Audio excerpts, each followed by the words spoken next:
Hey everyone, I hope you're doing well and are having a flare-free day. It is really rainy where I live today, and on rainy days, I just have time to slow down and think. I made this platform initially to share my journey, but also to give advice and tips and tricks to thrive with a chronic condition.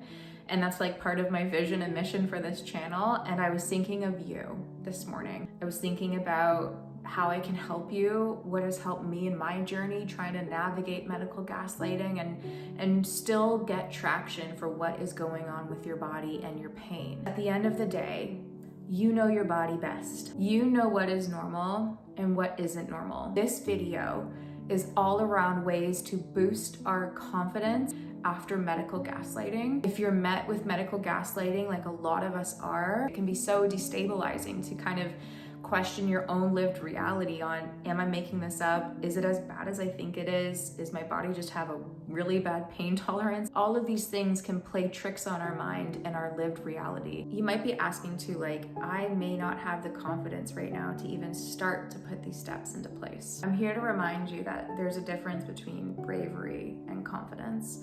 And to start to put these systems into place, confidence isn't a prerequisite, meaning that you don't have to feel confident to start small, to start putting these things in place shaky and anxious and nervous. Confidence is built in doing. The same when you begin driving. When I first got my license, I was really nervous, I was really shaky. I was like, Dad, am I doing this right? But over time, the more I drive, night and day, my confidence as a driver has grown because I've done it for years. Over time, your confidence will start to rebuild. And that's what we're trying to put in place. We're trying to build the puzzle pieces together to build that confidence to say, I am deserving of answers. And I feel like over time, my confidence has built because of these systems that we put in place when we were brave. So I find the first step to rebuild confidence after medical gaslighting is to reclaim space. When a doctor doesn't believe you, doubts your symptoms, or makes you feel more like a problem than a person, it can shake your whole sense of safety. In the past, there was a moment where there was a shift in that dynamic where I was like, oh, they're not believing my pain or my symptoms, or they're kind of shrugging me off. And I felt like the clock at the time was ticking louder. The room felt colder. When I had to sit on the medical bed, like it just felt harder and like not as comfortable. I didn't feel as safe in the room. All of those feelings reinforce the sense of I don't belong here and something feels off. Here's the truth, and something that I wish that I knew earlier in my journey and that I hope helps you in yours to rebuild your confidence. You get to decide what rooms you get to walk into. You get to decide what space you take up. I felt for a long time that I felt stuck with the doctor that I had or that I had grown up with, sort of like a loyalty program. I felt like we had been together for so long, or that they knew my medical history already, so I didn't have to like explain it to somebody new. Like, I feel like I've just been here so long that it would be more work to leave. So with all of that thinking in my head, at the beginning, I just thought it just makes more sense to stay. But the longer I stayed, the more my journey became stalled. And at the end of the day, my journey was impacted. I just wasted so much time giving loyalty and trust to somebody that ultimately didn't show up for me. I found that rebuilding my confidence after years of staying loyal to that doctor, I found that that switch of confidence started when I sought a second opinion. If you are able to do this and you have the resources, it would be really great for you to get that second opinion or to switch doctors if you can. When someone does listen, it helps undo some of that damage. You start to realize when you have that person that listens to you finally that you're not difficult, you're not damaged, and you're not disloyal for wanting care that meets you with respect and belief. You deserve to feel emotionally and physically safe in a room where decisions about your health are being made. Confidence can really start to heal once you're in those rooms that see you and believe you. Now, I say all this, and I'm gonna be honest too, like sometimes it's not just snap your fingers and you have a second opinion, or snap your fingers and you have a new doctor. Like, Sometimes it doesn't work that easy or that fast. So if you're in this current situation where it's not as easy to get that second opinion or to switch doctors, first thing that I would recommend is researching a provider in your area that you are interested in, that sound good to you, that sound supportive, have great reviews. I would really strive to be put on their wait list. Here are some ways to build your confidence while you remain in it, in that kind of like waiting zone period for a new doctor. The first is to build a circle of care. If your current doctor isn't giving what you need, try to build a mini team around you. This can include a nurse practitioner, therapist, dietitian, or even a physiotherapist to fill the care gaps that you need. Even if that one medical provider dismisses you, there might be another one in that care circle that deeply believes you. That contrast can start to rewire the way that we feel about ourselves and our story. It starts to rewire our internal narrative to rebuild that confidence, saying, I'm not imagining this. I don't have to rely on that one doctor for answers. The second thing to rebuild your confidence, if you are still kind of stuck in that environment with the gaslighter, is to bring someone with you that you trust to the appointment. Having someone with you that can talk to your experience and say, I've seen them in a flare-up before, or like, yeah, they cannot move, or they're sweating profusely, or they throw up, or whatever it is.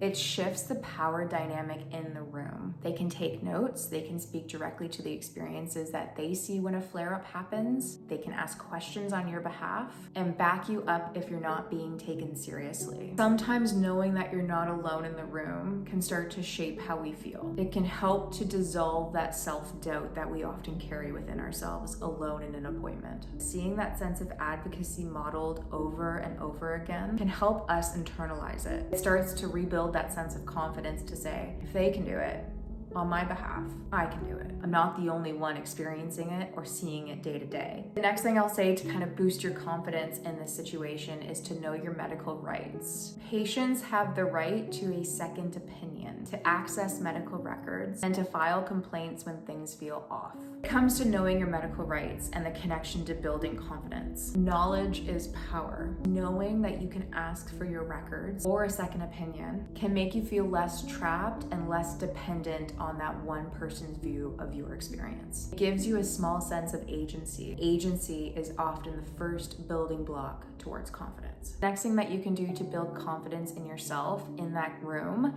is to set boundaries. And again, I know that that is easier said than done. You know how daunting it is to kind of speak up for yourself. That's where your appointment advocate can ask those questions or slow the pace down for you. Even setting small boundaries can start to shift things. Even just saying something like, I'm not quite ready to make a decision on the spot today. That starts to build self-trust, which is one of the deepest forms of confidence. Doing these things is how confidence starts to grow.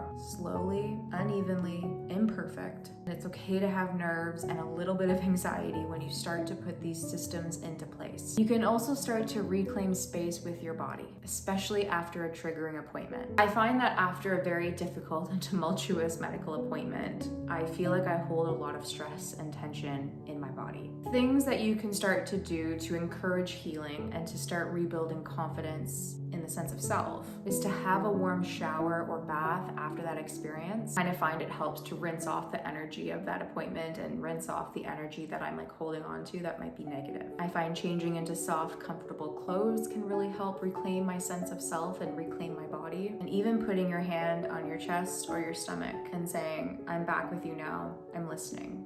You can even start that with me too if you want. You could put your hand on your chest or on your stomach and say, I'm here with you now, I'm listening.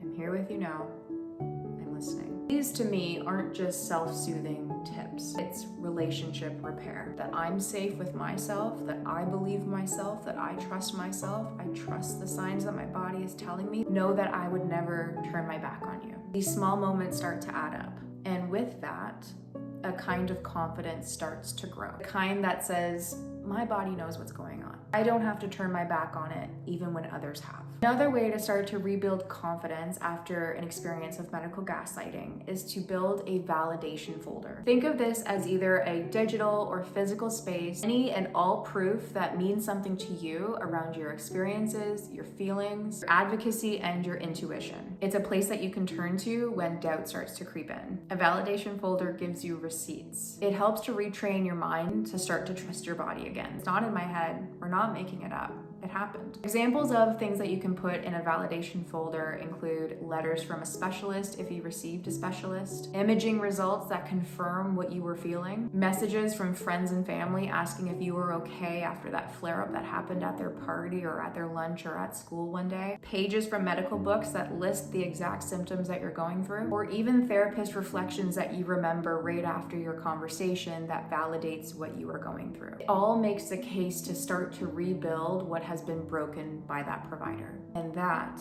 validation, again, is a building block towards confidence. Building a sense of community helps to restore what gaslighting tried to take, which was my sense of reality, worth, and belonging. Getting a community around you rebuilds that sense of reality, saying, I lived through that too. I have those symptoms. Medical gaslighting can also take your sense of belonging of you in the medical system, belonging in that room to take up space, belonging to ask questions because it always is belittled or disbelieved. A sense of community starts to rebuild your sense of belonging because you're no longer an outsider. When you are surrounded by people who have lived the same thing that you have experienced the same thing you have, something starts to shift. You start to realize that you were always valid. It's a deep confidence boost because you no longer need dismissive medical providers to define your truth. Community mirrors your truth until you believe it again. I'd love to hear in the comments down below how you are working to rebuild your sense of confidence after experiencing medical gaslighting. I know that any tips that you provide would be helpful for others in their journey. I cannot wait to talk to you on the next one.